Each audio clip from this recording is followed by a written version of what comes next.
Yeah.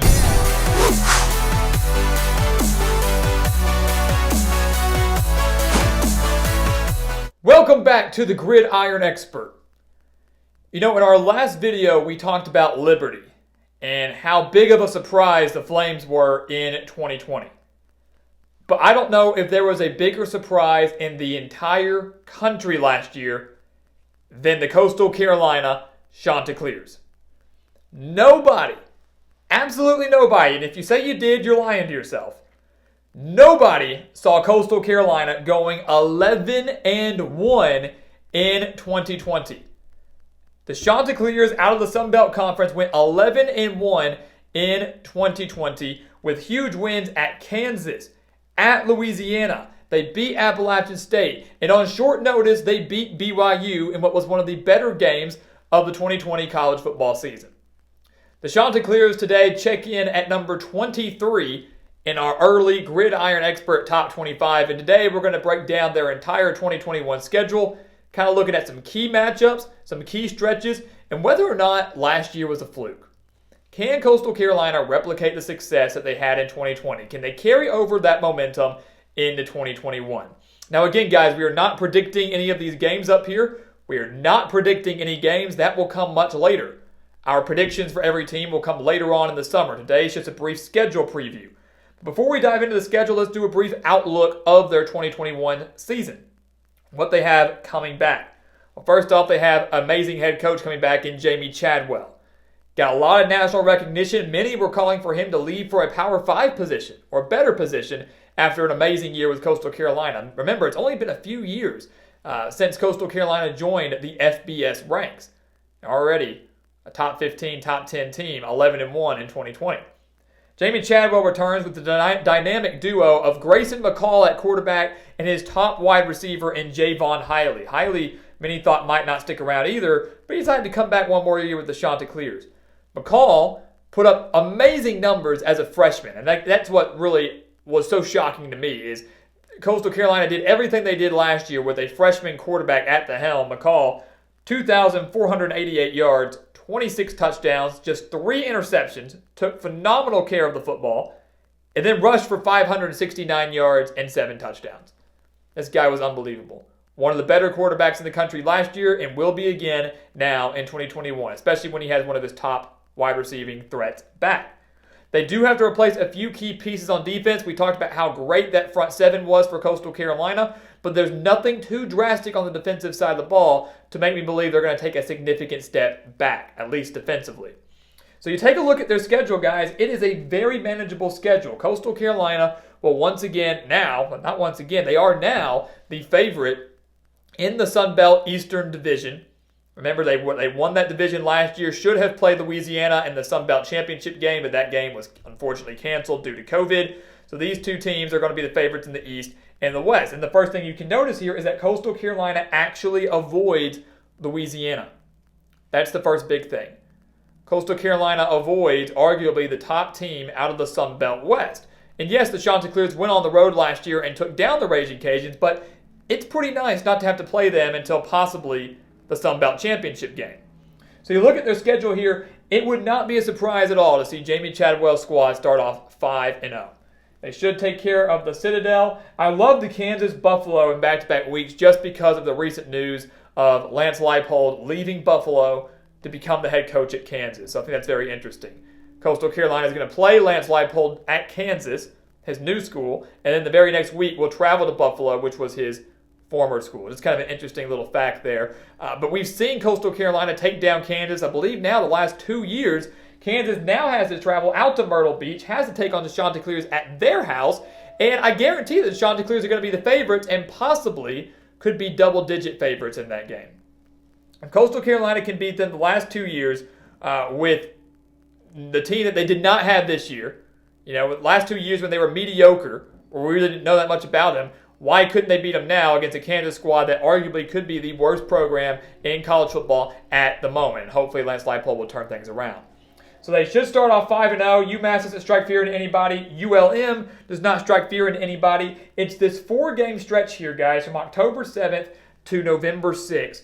Arkansas State, Appalachian State, Troy, and Georgia Southern. Those are the 4 games that worry me the most for Coastal Carolina. And to me, that's going to be that little 4-game stretch that is going to make or break their entire season.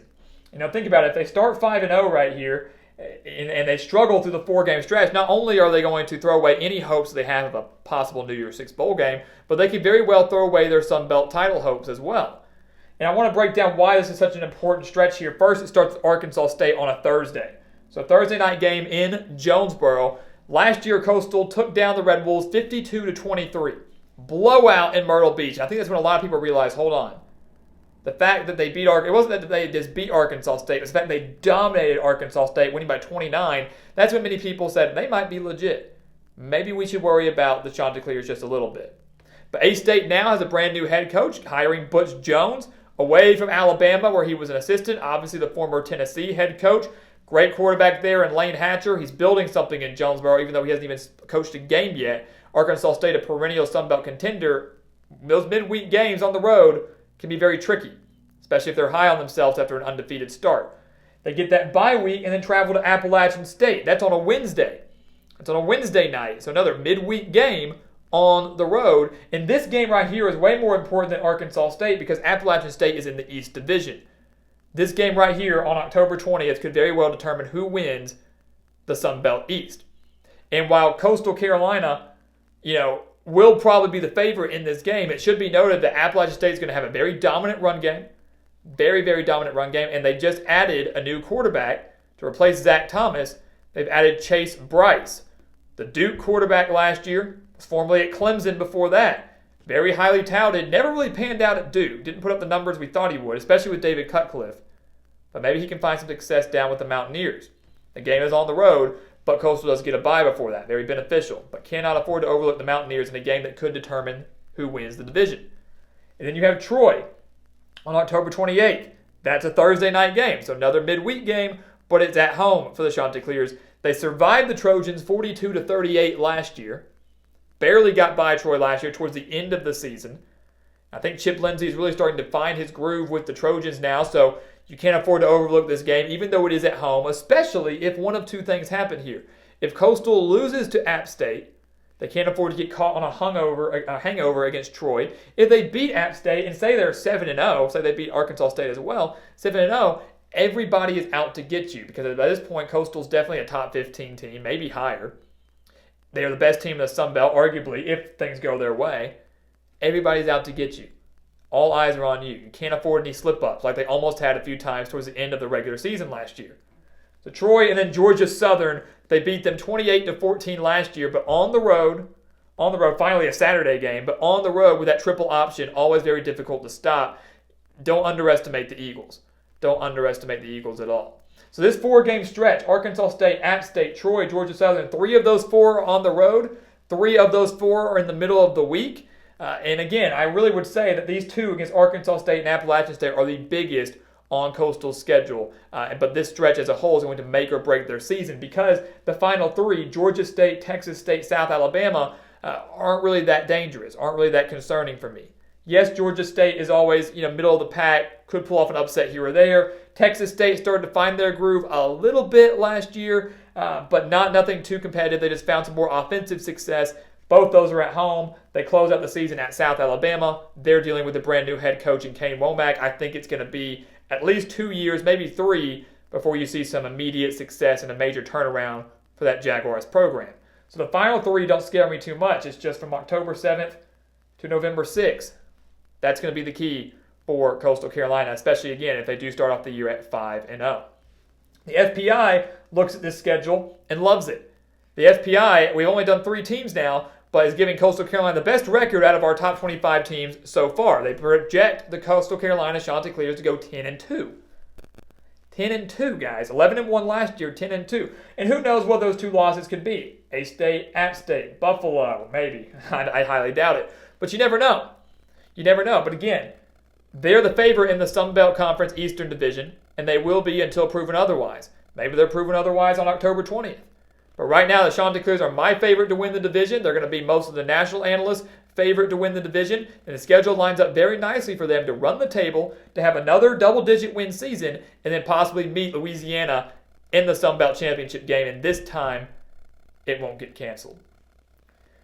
So guys, thank you so much for watching us here at the Gridiron Expert on YouTube. Make sure to continue to like, comment, subscribe, share our videos, hit that bell to get our notifications because we are going to continue these schedule previews through our top 25 teams, and you never know which team is coming up next. So hit that notification button so you do not miss a single video here on the channel. Make sure to check out everything down in the description as well. Exclusive content year-round and exclusive content to help you get through this offseason. I promise you do not want to miss it. And once again, guys, as always, thank you so much for watching, and we'll see you next time right here on the Gridiron Expert.